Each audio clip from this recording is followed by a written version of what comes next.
All right, so today our lecture will be on the anomalies of the developing dentition.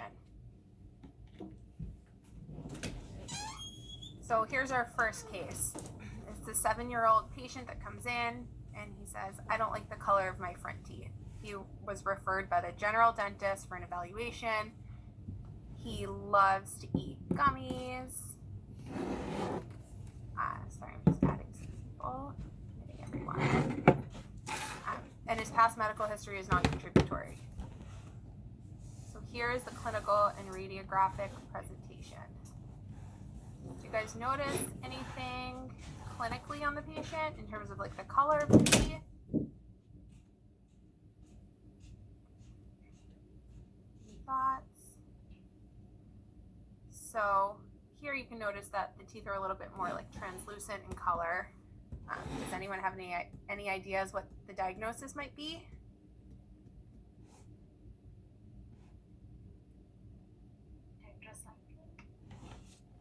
So not tetracycline. This is actually dentinogenesis imperfecta. So it's an autosomal dominant abnormality of dentin. Hold on, I just got to add a few more people. In the absence of a systemic disease, and it's associated with the alteration of the dentin sialophosphoprotein known as DSPP gene. So when we think about the dentin matrix is 90% collagen and 10% like non-collagen proteins. So the majority of the non-collagen proteins are produced under the control of the DSPP gene. So any disruption of either collagen or non-collagen protein formation can result in a clinically obvious dentin disorder.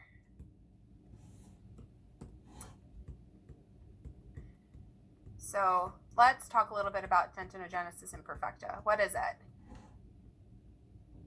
So the inheritance pattern is autosomal dominant. Sorry, I just have to admit a few more people.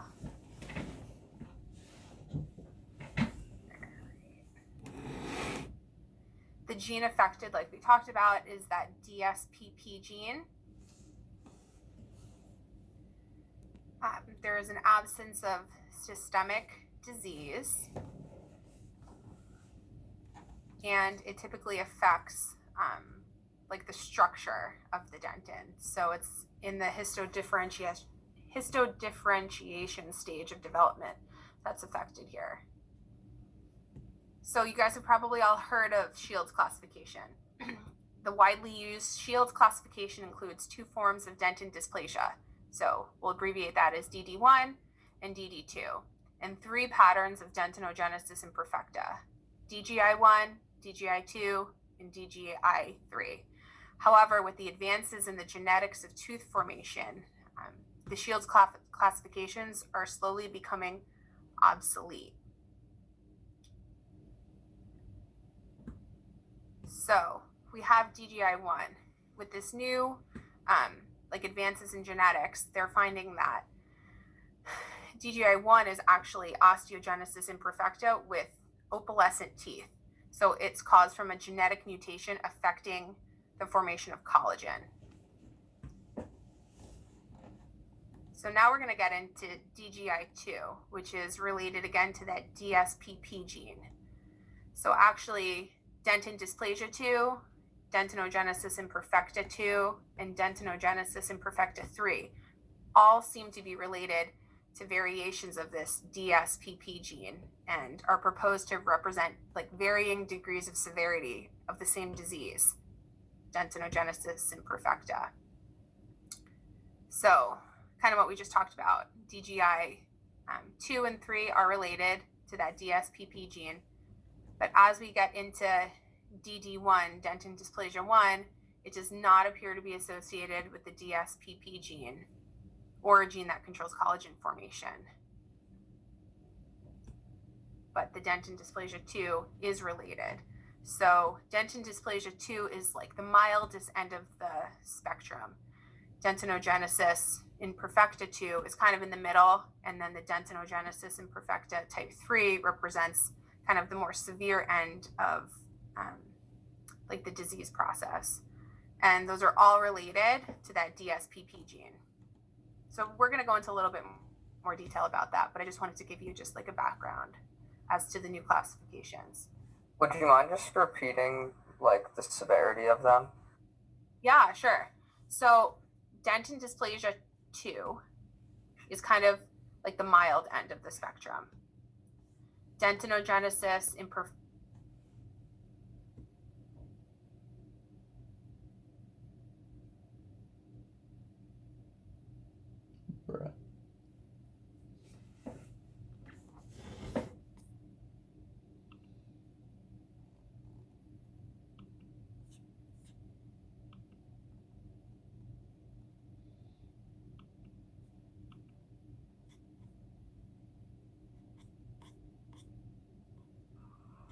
Did it just stop for anyone else? Yes, for it. Oh boy.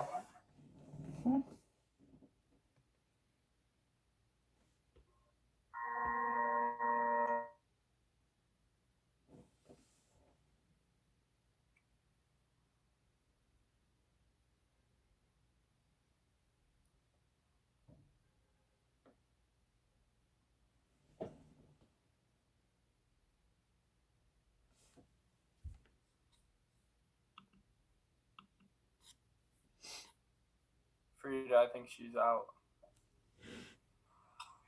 Yeah, Mary, now take us home. You're the new host. How am I though? I don't know. Tell us all you know, Marinelle.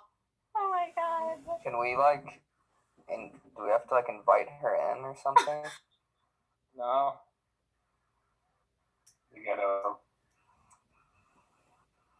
Maybe we gotta restart.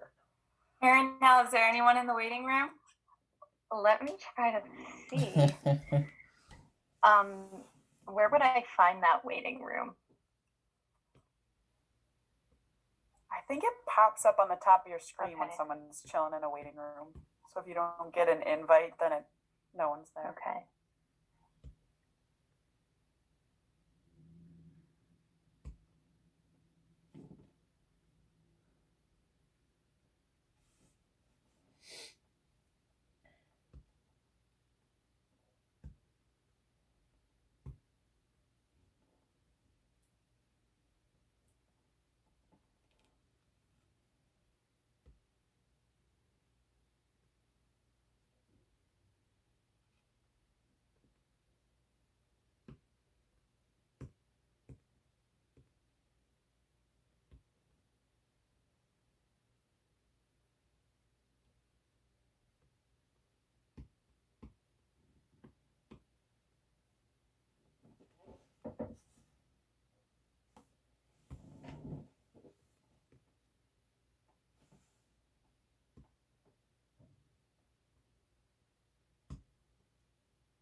Hi guys, can you hear me?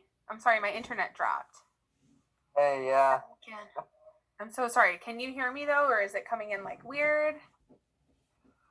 It's okay It's for fine. me right now.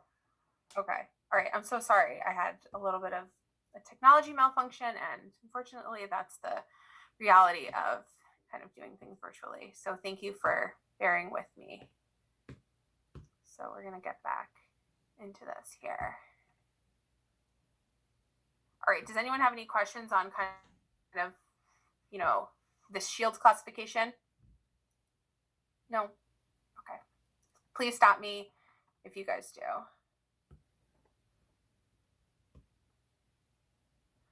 All right, so dentinogenesis imperfecta. It can affect both dentitions. Usually, the deciduous teeth are more severely affected. In the permanent teeth, the incisors and the first molars are more affected, and its incidence is about 1 in every 8,000 in the U.S. So, what are some of the clinical manifestations? So blue to brown translucent teeth, bulbous crowns, and cervical constriction that you can kind of see right here. You see this here? Those are kind of things to look out for. Thin roots, obliterated pulp chambers. The enamel will separate easily from the defective dentin.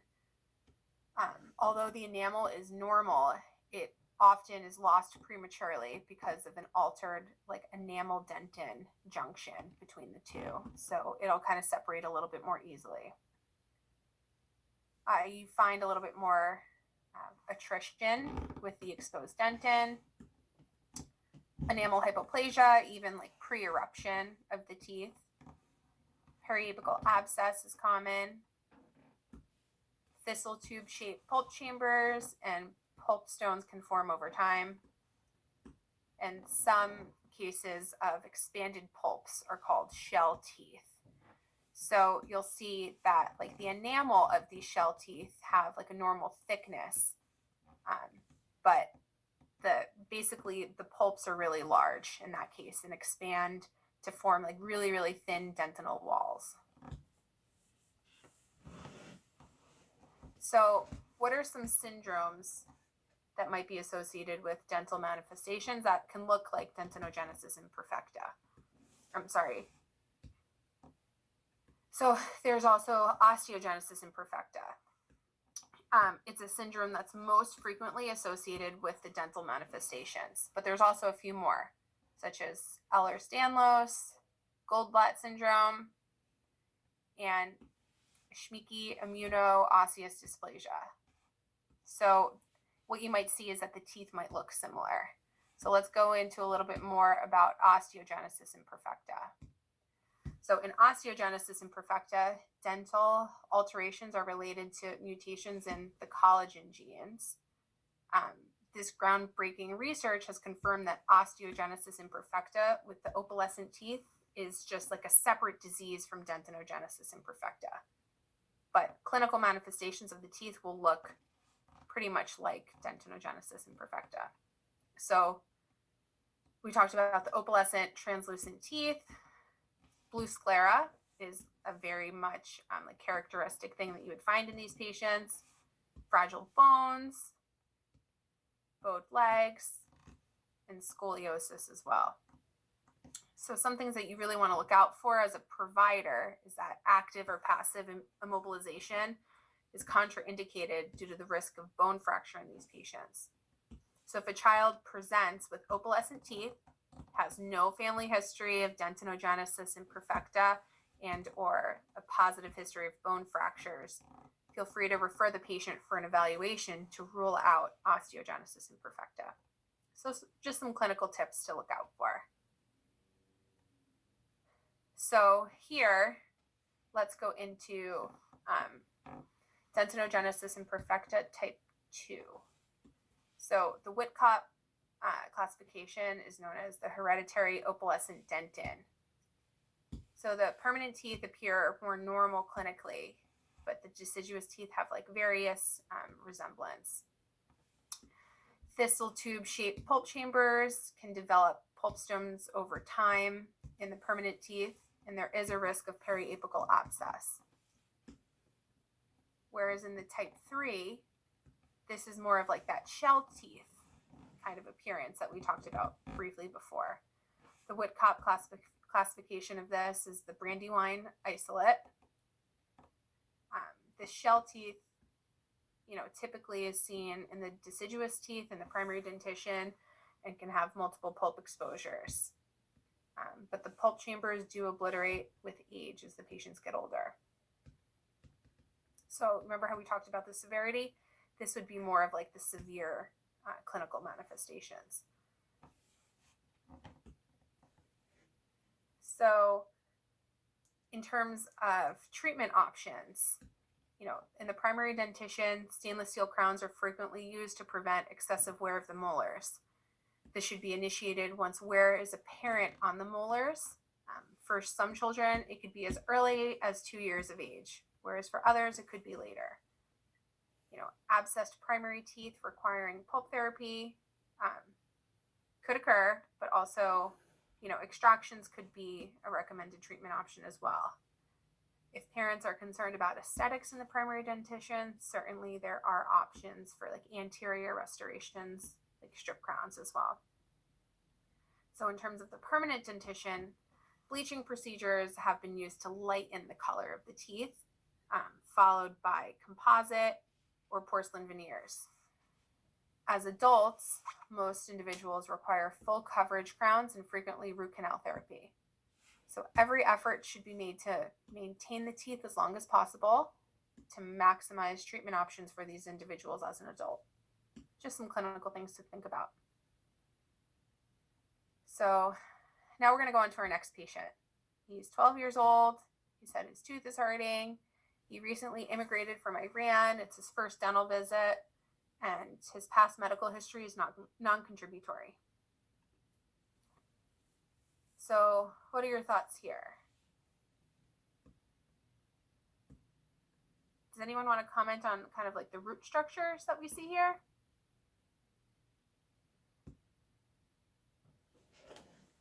They're almost like Very short. non-existent. Yeah, perfect, exactly. So that's what to, think, what to look out for is that they're basically rootless. So any thoughts on what a diagnosis might be for this patient? Extraction maybe, and put in like a temporary partial sort of thing. Yeah, so maybe that would be like a possible treatment option for sure. But in terms of what clinical diagnosis you might give this patient, any thoughts? So for this patient, it's dentin dysplasia. So there are two types of dentin dysplasia. We'll first go into the first type. So it's a radicular dentin dysplasia. And so you can see here that the teeth don't have a lot of roots. So that's one way to quickly pretty much like identify this. And really it's just one of the rarest forms of human dentin disorders. And then type 2 is the coronal dentin dysplasia, and it's thought to be a variation of dentinogenesis imperfecta. What's interesting is that many people might not remember having these teeth kind of looking like this when they were kids. So making that determination of like using the family history can be a little bit more challenging. So here, the type 2 variation of dentin dysplasia is a variation of that dentinogenesis imperfecta because of its association with that DSPP gene that we talked about earlier. So now we're just going to go into some background. So the inheritance pattern is autosomal dominant. The gene affected for that type 1 is unknown, but for the type 2 is that DSPP mutation that we just talked about. In terms of general health manifestations, there's no correlation with any systemic disease. And the developmental stage that's affected is the opposition stage.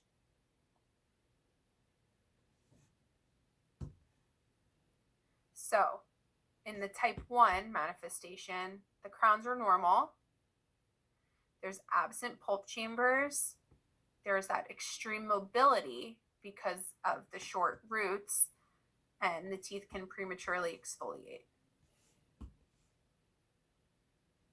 Where in the type 2, the primary teeth tend to have that blue to amber to brown translucence, similar to that dentinogenesis imperfecta. Radiographically, you're going to have that same looking bulbous crown, cervical constriction, thin root, early obliteration of the pulp that we talked about in a few slides prior. In terms of the permanent teeth, the teeth will kind of be like a normal color, but radiographically, you might have that thistle tube-shaped pulp chamber with the development of pulp stones. So, in type 1 dentin dysplasia for treatment, prevention is of utmost importance.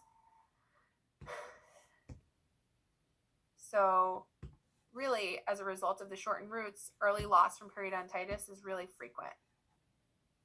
In terms of restorative, things that you need to look out for is that shallow occlusal restorations that you might not think anything of in like treating a patient that might not have this can result in pulp necrosis as the pulp vascular channels extend close to the dentoenamel junction.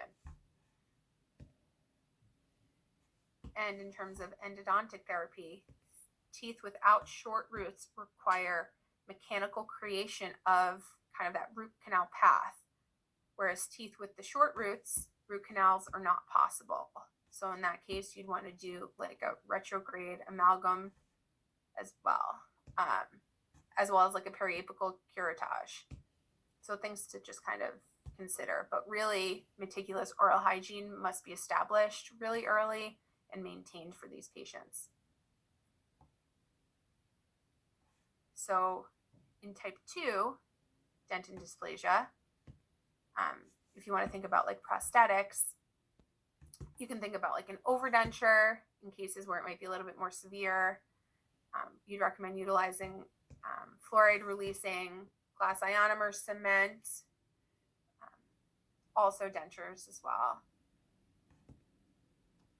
For restorative, you'd want full coverage of those posterior teeth to prevent attrition, maintain that vertical dimension.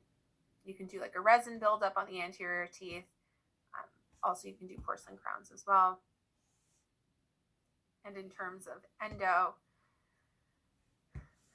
periapical inflammatory lesions are not frequent, but if a root canal treatment is indicated, you'd want to accomplish that soon, and usually not when the canal is completely obliterated. So those are just some thoughts to think about for, treatment options. So now we're going to go on to our next case. She's 9 years old. She hates her front teeth. She doesn't like the way that they look. She recently moved to Buffalo. It's her first dental visit at your office. Her past medical history is non-contributory. So here, this is her clinical presentation. What do you guys see here? Do you see any color in her front teeth? Yellowing. Yeah, so you kind of see like a brown to orange coloration of the enamel. In terms of like radiographically, there's little contrast between the enamel and dentin due to like their similar mineral content. So any thoughts as to what this might be? Amelogenesis imperfecta. Yes, perfect. Yep, nice job. So amelogenesis imperfecta. I know you guys have kind of learned about these things in other maybe like pathology class, but we just wanted to show how you might see these patients in your clinic. That first case with the dentinogenesis imperfecta was a patient that I saw. So it was really cool to kind of see this apply clinically.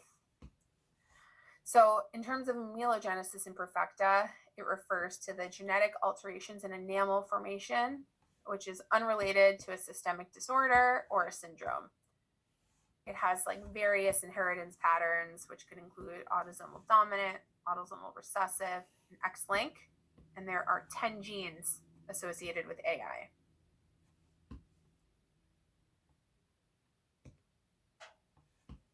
So we talked about the inheritance pattern. You have a few different mechanisms that can happen: autosomal dominant, autosomal recessive, or X-linked. 10 genes are affected. It's an absence of systemic disease, and it's an anomaly of structure. So the histodifferentiation stage or the opposition stage could be affected. So what's interesting here is that the prevalence is a little bit different when you think about it globally. Due to differing gene pools, the rate of occurrence varies geographically. So here in the US, you might see it like 1 in every 14,000 patients, versus in Sweden, it's pretty common. It's like 1 in every 700 patients. So the formation of enamel is a multi-step process, and the problems may arise in any one of these steps. In general, the development of enamel can be divided into 3 major stages. And like problems can arise in any one of these stages. But the 3 main stages you want to think about are the elaboration of the organic matrix, or it's the mineralization of the matrix, or the maturation of the enamel. And a defect in any one of these processes can cause different types of amelogenesis imperfecta. So its correlation with the organic matrix will cause a hypoplastic form, versus the mineralization of the matrix will cause like a hypocalcified form. And in terms of the maturation stage, you might see a hypomature form. So an ideal classification system for amelogenesis imperfecta has not been established yet. Just like we talked about with dentinogenesis imperfecta and how things are changing, the current system for amelogenesis imperfecta is not adequate. So, you guys can read this slide at home, but I just wanted to talk to you a little bit about how, as we move towards the future, our nomenclature might look a little bit different. So these are the different types of amelogenesis imperfecta. I'm just going to highlight, some of the key features as we go through this slide, and then we're going to go into each one a little bit more in detail. So for the hypoplastic form, you're going to see the pitting and the grooves. The enamel contrasts normally from dentin. In the hypocalcified form, it's going to be weak in structure. You're going to see it's more like chalky or white in appearance. It's going to wear more rapidly, and it's less radiopaque than dentin. Whereas in the hypomature stage, it's going to be that mottled appearance. You're going to have the similar radiodensity to dentin. And there's also a hypomaturation with hypoplasia and taurodontism type, which you're going to see it's kind of more white or chalky in appearance. And the enamel is less radiopaque than dentin. So we're going to kind of dive into each one of these a little bit more specifically now, which I think with clinical photos is going to make a lot more sense. So let's look at the hypoplastic. So the alteration centers on inadequate deposition of enamel matrix. Any matrix present is mineralized appropriately and radiographically contrasts well with the underlying dentin. And then you have 4 different subtypes of the hypoplastic kind. So we're going to go into that now. So for the generalized pattern, you're going to see pits that are arranged in rows or columns. So you can see this here, right? Typically the buccal surfaces are more effective. And the size of these, pits are about the size of like a pinpoint. So they're super small.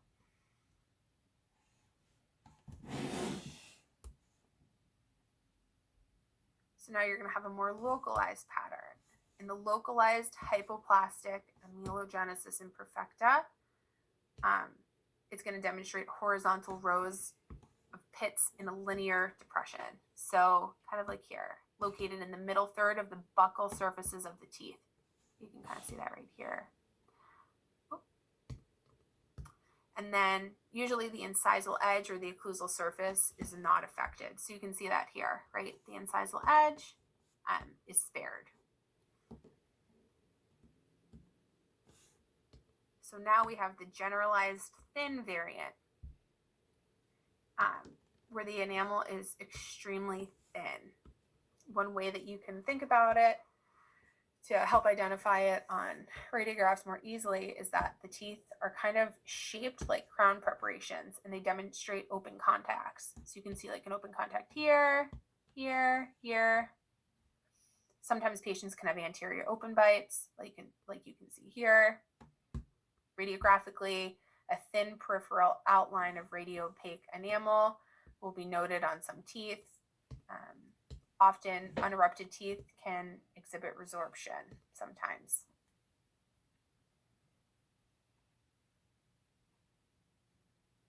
So now you have an X-linked generalized thin variant. So the males, it's pretty diffuse in both dentitions. And then for the females, they exhibit like vertical furrows of thin hypoplastic enamel. And the banding that you can see of these like vertical furrows is often detectable with radiographs. So you can see kind of here, like that vertical furrow, like here. So now you're going to have like the hypomaturation and hypocalcification spectrum. So the center of the spectrum between hypomature and hypocalcified becomes tough when distinguishing so many, different variations. So investigators prefer to use the term hypomineralized, which is like the easiest way that they can classify it. But really, you have to take a look more deeply at the inheritance. So the hypomature can be autosomal recessive or X-linked, versus the hypocalcified can be an autosomal dominant. So now thinking about like hypomineralized, prior to eruption, both forms of hypomineralized appearances can demonstrate enamel of normal thickness with a radiodensity that's similar to dentin.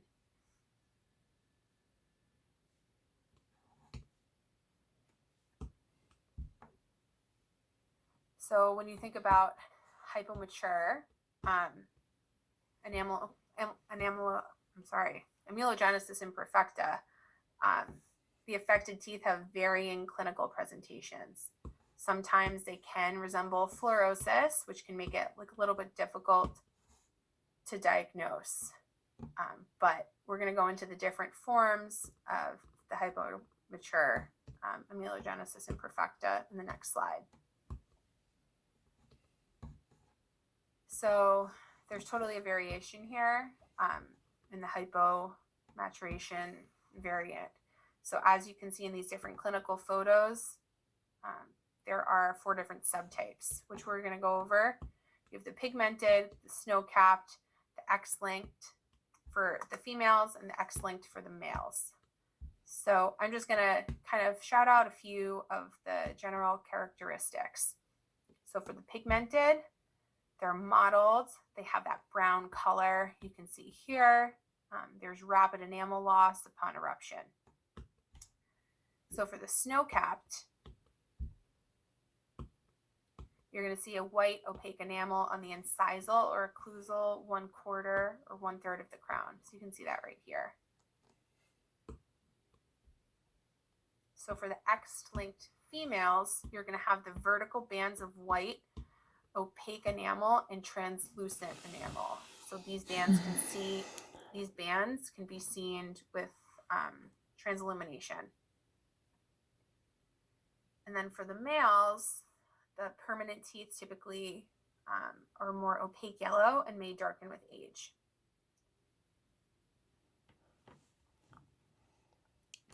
So now we're going to go into hypocalcified. So the enamel is very soft and can be easily lost. Upon eruption, the enamel is like a yellow, brown, or orange kind of color, but it often becomes stained brown or black and exhibits like rapid calculus deposition. So do you see here how it kind of turned like a really dark color? So that's one way to kind of differentiate it clinically. With years of function, much of the coronal enamel is removed, except for the cervical portion that like is occasionally calcified better. And sometimes you can see like an anterior open bite in these cases. So now you have the combination of amelogenesis imperfecta with toroodontism. So this type of amelogenesis imperfecta exhibits enamel hypoplasia in combination with hypomaturation. The primary and the permanent teeth are diffusely involved, and the pattern of teeth alteration is similar to amelogenesis imperfecta with toroodontism that is seen in the systemic disorder trichodento-osseous syndrome. So here you can totally see that these pulp chambers are kind of lengthened vertically. So that's one way to kind of differentiate it as well. So the clinical implications of amelogenesis imperfecta vary according to the subtype and its severity, but here are just some like general clinical and radiographic features. So we talked about in a few cases, anterior open bites are common. Patients do have sensitivity. There can be vertical loss of dimension, increased caries. Patients might be concerned about their aesthetics, and we're going to talk on the next slide about different like treatment options. There could be delayed eruption, impaction of teeth, as well as gingival inflammation. So these are just pretty like general characteristics that you might find. And then for different treatments, these patients really require full coverage as soon as possible. Whether it's the primary or the adult dentition, in terms of like primary teeth, as soon as you start to see that wear, stainless steel crowns are definitely a good treatment choice for the posteriors. You can do strip crowns for the anteriors. Many less severe cases can be improved by the placement of full crowns or facial veneers to improve aesthetics, such as in, the permanent dentition. But in some cases, a lack of good enamel bonding of veneers can occur, and sometimes you might need to use like glass ionomer cement with specific dentinal adhesives to overcome like the weakness of the enamel. So just wanted to kind of show you some pretty brief treatment options and how it might relate to this anomaly. So that's all I have for you guys. Do you guys have any questions?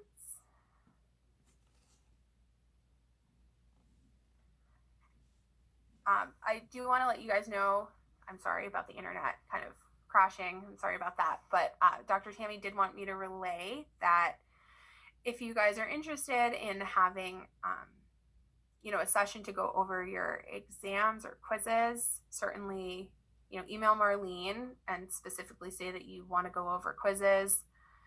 Additionally, if you just want to generally go over topics, that can be arranged as well, but certainly just email Marlene and specify that, and then that can be arranged through Zoom.